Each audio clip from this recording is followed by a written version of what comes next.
ድንግል ሆይ የእግዚአብሔር ማደሪያ ንጹሕ አዳራሽ ነሽና ጠላቶቼ ያቺ የሚመካባት እመቤት ወዴት አለች ብለው እንዳይዘባበቱብኝ እኔን ባሪያሽን ለሐዘን ለትካዜ አሳልፈሽ አትስጭኝ።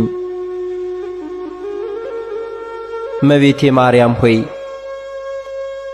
የዚህን ዓለም ቅባት ዘይት አይደለ የምስጋና ሽቱ መቀባት ለተገባው ራስሽም ሁሉ ሰላምታ ይገባል። ድንግል ሆይ በነፍሰ ሥጋ በውስጥ በአፋ ንጽሕት ነሽና እኔን ኃጥኡን ባሪያሽን በቅዱስ ቁርባኑ ፍም ሁሉ ያነጻኝ ዘንድ ሰማያዊውን ቄስ ሱራፌን ሁሉ ዘዥልኝ። እመቤቴ ማርያም ሆይ ብርሃነ መለኮት ፈጽሞ ለተዋሃደው ለራስሽ ጸዳለም ሁሉ ሰላምታ ይገባል። ለፊትሽ ጸዳለም ሁሉ ሰላምታ ይገባል። ከፀሐይ ከጨረቃ ከከዋክብት እጅግ አንጸባራቂም ነውና። እመቤቴ ማርያም ሆይ ድንግል ማርያም ሆይ የመግቢያ መውጫዬን ጎዳና ጥረጊልኝ፣ በመዓልትና በሌሊትም ከሚያሸምቅ ማጅራት መች ሁሉ ጠብቂኝ። እርሱ የተንኰል ወጥመድ አጥምዶ ጉድጓድ ቆፍሮ ይጠብቀኛልና። እመቤቴ ማርያም ሆይ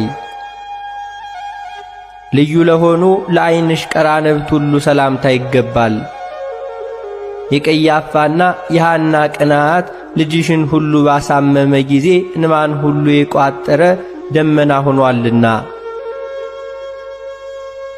ድንግል ሆይ ንጽሕናን ቅድስናን የተጎናጸፍሽ ነሽና ጸዋሬ ዜና ገብርኤል በብስራቱ ደስ እንዳሰኘሽ ልቦናዬን ደስ የሚያሰኝ ነገር ሁሉ አሰሚኝ። እመቤቴ ማርያም ሆይ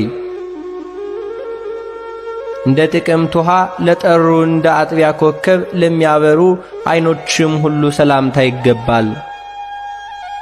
ድሃ አደጉን ችግረኛውን ሁሉ ይመለከታሉና።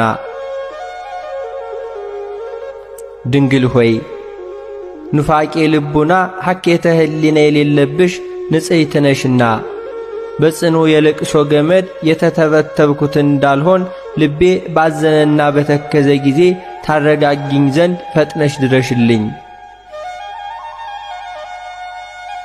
እመቤቴ ማርያም ሆይ ንቁሃን ለሚሆኑ ጆሮችሽም ሁሉ ሰላምታ ይገባል። የሁሉ ጌታ እግዚአብሔር በገብርኤል ተመስሎ በመጣ ጊዜ ቃሉን ለመስማት በቅተው ተገኝተዋል።